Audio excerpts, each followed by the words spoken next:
Djokovic denounces a different treatment for Sinner and Swiatek after their positive doping tests. The ATP hasn't explained why they kept it hidden. It doesn't look good. The Serbian, who claims to believe the Italian, criticizes the sport's governing body and agrees with Kyrgios, who declared that tennis is giving a horrible image of itself.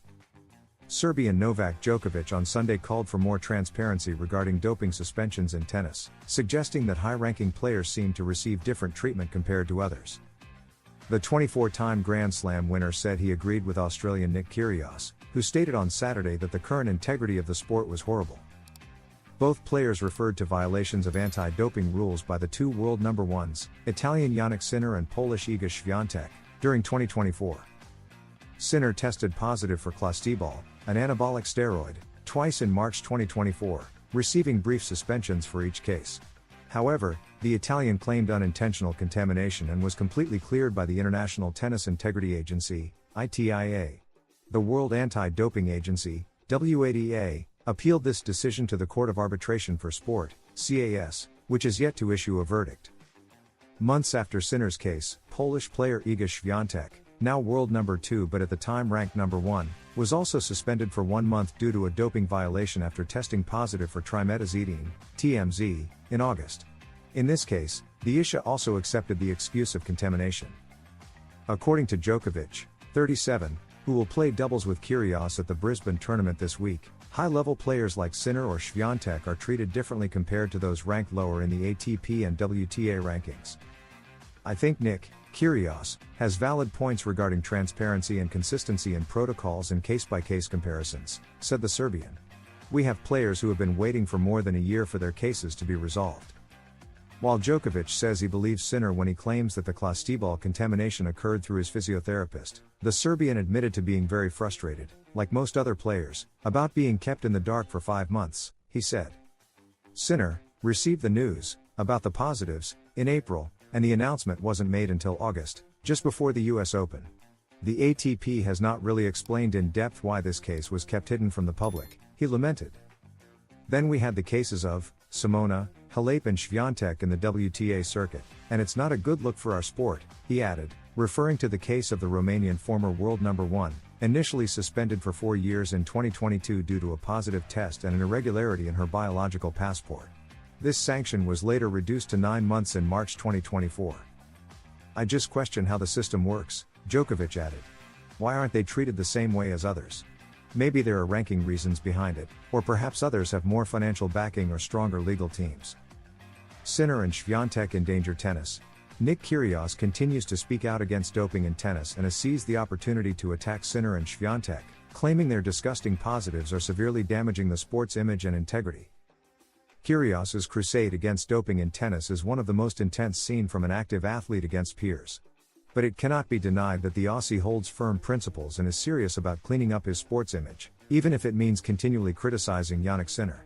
Since the Italian's positive test surfaced in August, the Australian has been a leading voice of protest. When the case of the then WTA number 1, Iga Świątek, emerged, Kyrgios followed suit. Now, as the Australian Open approaches, he's using the platform of playing at home to speak even more openly about these cases. Kyrgios didn't mince words when expressing his feelings, comparing these incidents to his own outbursts. I can lose my temper, throw my racket, but that has nothing to do with cheating and taking performance-enhancing drugs. He went further, emphasizing a point many in the tennis world have been speculating about: if it was truly accidental, why did Sinner test positive twice, and why were his points from the tournament where he was caught revoked? This has planted real doubt, strengthening Kyrgios's firm stance. Tennis in danger. Sinner's case was followed months later by another positive test, also accidental on paper, from Iga Świątek, which further supports Kyrgios's theory. Having 2 world number 1s caught doping is disgusting for our sport. It gives a horrible image. Kyrgios also acknowledged that tennis is currently in danger because, to the public, such situations tarnish the sport's reputation. The integrity of tennis is currently under scrutiny. Everyone knows it, but no one wants to talk about it. It's horrible. Although these cases have been dismissed as accidental, incidents among the elite are reminiscent of other sports, like cycling, long marred by the shadow of doping. Now that this has happened in tennis, it's time for reflection. However, for now, the only player truly speaking out is Kyrgios. Kyrgios doubles down on Sinner over doping. Disgusting. Nick Kyrgios has returned stronger than ever, once again targeting Jannik Sinner and former WTA world number 1 Iga Swiatek over their recent doping cases. The Australian, who will reappear in Brisbane after more than a year without playing, since Stuttgart 2023, did so in true Kyrgios style, by attacking. This isn't the first time the Aussie has criticized the Italian for his doping case. Still, this time, he used the pre-tournament press conference to put him squarely back in his crosshairs. The Canberra native is well known in tennis for his controversies and disrespect toward rivals both on and off the court, as well as his ability to beat anyone when he's serious about his game. However, Kyrgios complains that he is punished for losing his temper and throwing his racket, while Sinner and Swiatek haven't been properly sanctioned for their positive tests. It's disgusting. I can lose my temper, throw my racket, but that has nothing to do with cheating and taking performance-enhancing substances, he asserted. After his bold response, a journalist in the room asked him if he was calling Sinner a cheater. Kyrgios was clear in his answer, referring to Sinner's 2 separate positive tests. He tested positive twice at different times. If he didn't do anything wrong, why were his bonuses and ATP points taken away? Clearly, they felt something wrong had happened. The Italian player tested positive twice for clostebol in Indian Wells after his physiotherapist used trofondarmin for a massage, a cream containing clostebol, the banned substance. Giacomo Naldi, Sinner's former physio, used it to treat a wound on the Italian player's left pinky finger. The ATP believed his story and only took away the points and money earned at the tournament where he tested positive. However, the World Anti-Doping Agency, WADA, has called for a harsh sanction against Jannik Sinner for his double positive. The Italian avoided a severe penalty, such as months of disqualification, and instead received a light punishment by losing the points and money earned at the Indian Wells Masters 1000, where he had the double positive. But the ATP has ignored this, and the world number 1 has continued playing without issues. Kyrgios also attacks Swiatek. A few months after the Italian was cleared by the ATP for his double positive, Iga Swiatek, former WTA world number 1, was suspended for 1 month due to doping. The Polish player tested positive in August for trimetazidine and, like Sinner, cited accidental contamination, which worked.